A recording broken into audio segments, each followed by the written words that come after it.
আসসালামু আলাইকুম। শুভ নববর্ষ। ইজি রান্নাঘরের পক্ষ থেকে সকলকে স্বাগতম।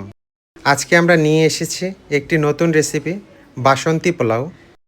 বাসন্তী পোলাও তো আমরা বিভিন্ন সময় রান্না করে থাকি বিভিন্ন অনুষ্ঠানে। তো আজকে আমি আপনাদের সাথে এটারই একটি সহজ এবং সুস্বাদু একটি রেসিপি শেয়ার করব। কিভাবে খুব সুন্দর ঝরঝরা আপনারা বাসন্তী পোলাও রান্না করতে পারেন, এই রেসিপিটি আপনাদের সাথে শেয়ার করছি। ভিডিওটি না টেনে আমাদের সাথে থাকুন এবং দেখতে থাকুন আমরা কিভাবে এই রেসিপিটি করে নিলাম। এই রেসিপিটি আমি করেছি চিনি গুঁড়া চাল দিয়ে। বাজারে যে চিনি গুঁড়া চাল পাওয়া যায় এই চাল দিয়েই করেছি।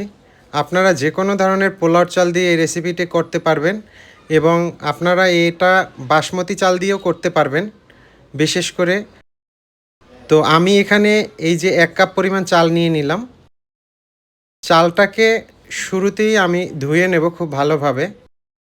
এখানে আমি একবার দেখাচ্ছি ধোয়াটা, কিন্তু আমি চালটাকে 3 বারের মতো ধুয়েছি। 3-4 বার করে ধুয়ে নেবেন যতক্ষণ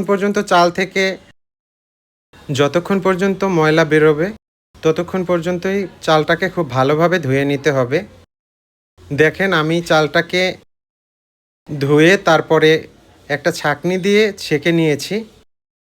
এই যে দেখেন, এভাবেই আপনারা ছেঁকে নেবেন চালটাকে এবং এরকম একটা ছাঁকনি নিতে হবে।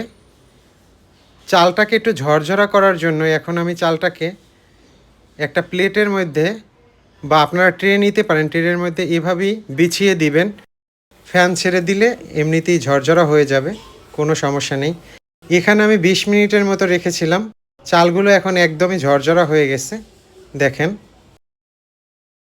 এই যে চালগুলো একদম ঝরঝরা হয়ে গেছে। তো চালগুলোকে এখন আমি ম্যারিনেশন করব। তো চালগুলোকে আমি একটা বলে তুলে নিচ্ছি। আপনারাও যখন এটা করবেন এভাবে করে নিতে পারেন। অনেকের বাসায় বড় ধরনের ট্রে রয়েছে, সে ট্রেতে করবেন। যদি বেশি মানুষের জন্য রান্নাটা আমরা করি ওইভাবেই। তো এখানে আমি একটু অ্যাড করে নিচ্ছি 1 চামচ পরিমাণ আদা বাটা। এই যে হাফ চা চামচ পরিমাণ গরম মশলার গুঁড়ো দিয়েছি এখানে। এখন আমি অ্যাড করে দিচ্ছি এখানে লবণ। দিয়ে দিচ্ছি আমি চিনি। চিনিটা আমি বলবো যে চিনি যে যে পরিমাণ খান সেই অনুযায়ী দিবেন। আর দিয়ে দেবো আমি হাফ চামচ পরিমাণ হলুদের গুঁড়া। দিয়ে দিচ্ছি আমি ঘি। এখন এগুলো দিয়ে আমি খুব ভালোভাবে চালগুলোকে মেখে নিব, একটা ম্যারিনেশন করে নিব আর কি। আপনারাও যখন এই রান্নাটা করবেন এভাবেই মেখে নেবেন। এই যে দেখেন আমার ম্যারিনেট করা হয়ে গেল। দিয়ে দিচ্ছি চুলা একটি প্যান, তার মধ্যে দিয়ে দিচ্ছি ঘি। আপনারা চাইলে এখানে ঘিয়ের সাথে যদি কেউ চান বাটার ব্যবহার করতে পারেন, কেউ চাইলে ডালডাও ব্যবহার করতে পারেন, তেলও ব্যবহার করা যায়। তো আমি এখানে রান্নাটা করে নিয়েছি ঘি দিয়ে। দিয়ে দিলাম আমি 2টো এলাচ, 2 টুকরো দারচিনি, 2টো তেজপাতা আর 2টো লবঙ্গ। এর বেশি মশলা দিব না যেহেতু চালের পরিমাণ আমার কম। তো এই চালের পরিমাণ কম, এর জন্য আমি কম মশলা দিয়ে রান্নাটা করব। দিয়ে দিলাম আমি কাজু বাদাম। এখন আমি দিয়ে দিচ্ছি কিশমিশ। কিশমিশগুলোকে আমি আগেই ভিজিয়ে রেখেছিলাম। দেখেন কিশমিশগুলো অনেক বড় হয়ে গেছে ভিজানোর জন্যই। এখন এই সবগুলোকে আমি খুব ভালোভাবে ভেজে নিব। এই যে দেখেন ঘিয়ের মধ্যে আমি এটাকে ভেজে নিচ্ছি। এখন আমি যে ম্যারিনেট করে রেখেছিলাম চালগুলো, সে চালগুলো এখন অ্যাড করে দিব।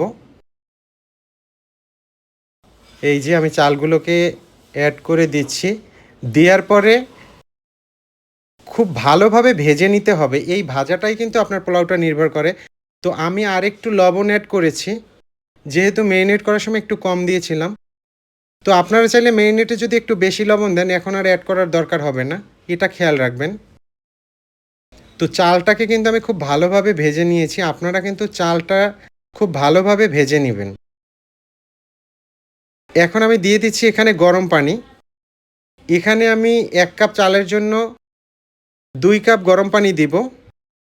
আর যদি আপনার নতুন চাল হয় 2 কাপ দিবেন, আর যদি পুরাতন চাল হয় তাহলে সেক্ষেত্রে আপনারা আরেকটু বাড়িয়ে পানি দিবেন। সেটা হতে পারে 2.5 কাপের থেকে একটু কম দিয়ে দিবেন। পুরান চাল হলে, যেহেতু আমার পুরান চাল, পরে আমি আরেকটু পানি অ্যাড করেছি। তো এখন আমি একটু নেড়ে দিচ্ছি। আর চালটাকে কিন্তু আমি খুব ভালো করে ভেজেছিলাম।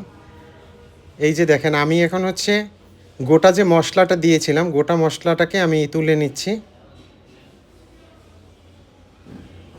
যতটুকু সম্ভব আপনারা এটা তুলে নেবেন। বিশেষ করে মিষ্টি জাতীয় খাবার হোক বা পোলাও হোক, এগুলোর সাথে যখন গরম মশলাটা মুখে পড়ে তখন ভালো লাগে না।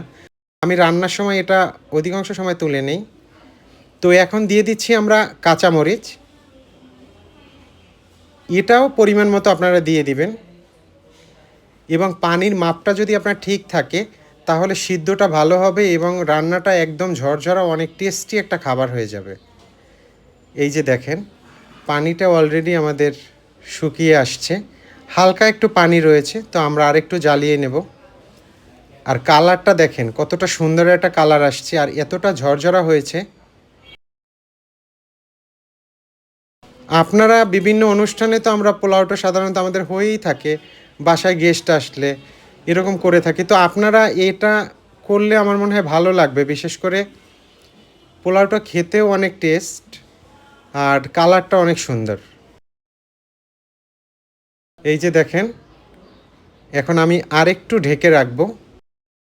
ঢেকে দিচ্ছি, যেটা পানি আছে একদম শুকিয়ে ঝরঝরা হয়ে যাবে। তৈরি হয়ে গেল দেখেন। একদম আমার কিন্তু একটু লাগেনি নিচে এবং একদমই ঝরঝরা হয়েছে পোলাওটা। এবং এটাকে আপনারা কিন্তু বিভিন্ন কিছুর সাথে সার্ভ করতে পারেন। দেখা যাচ্ছে এটা মুরগির মাংসের সাথে হতে পারে, খাসির মাংসের সাথে হতে পারে, ডিম ভাজার সাথে হতে পারে। এখন আমি একটা বাটিতে তুলে নিচ্ছি। এটাকে আমি একটা প্লেটে সার্ভ করব। দেখেন, এই যে তুলে নিচ্ছি। এখন এটাকে আমরা সার্ভ করে দেব।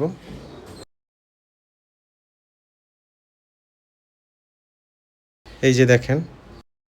তো আপনারা এখানে চাইলে স্টিলের বাটি যদি কারো কাছে থাকে শেপ ভালো আসবে। তো আমি আমার কাছে এটা ছিল, এটাই দিয়েই করে নিলাম। এখন এর সাথে আমরা একটু খাসির মাংস অ্যাড করেছি। দেখেন, এই খাসির মাংসের রেসিপিটাও আমার এই চ্যানেলে রয়েছে, আপনারা দেখে নেবেন। এই যে দেখেন, অসাধারণ টেস্ট হয়। বিশেষ করে বাসন্তী পোলাও আর খাসির মাংস যদি দেওয়া যায়, আপনারা এই রেসিপিটা ট্রাই করবেন বাসায়। আবারও সবাইকে শুভ নববর্ষ, সবাইকে অনেক অনেক অভিনন্দন এবং ভালোবাসা। আজকের দিনটা না যেন পুরো বছর খুব ভালোভাবে কাটে আমাদের সকলের। সকলেই দোয়া করবেন সকলের জন্য।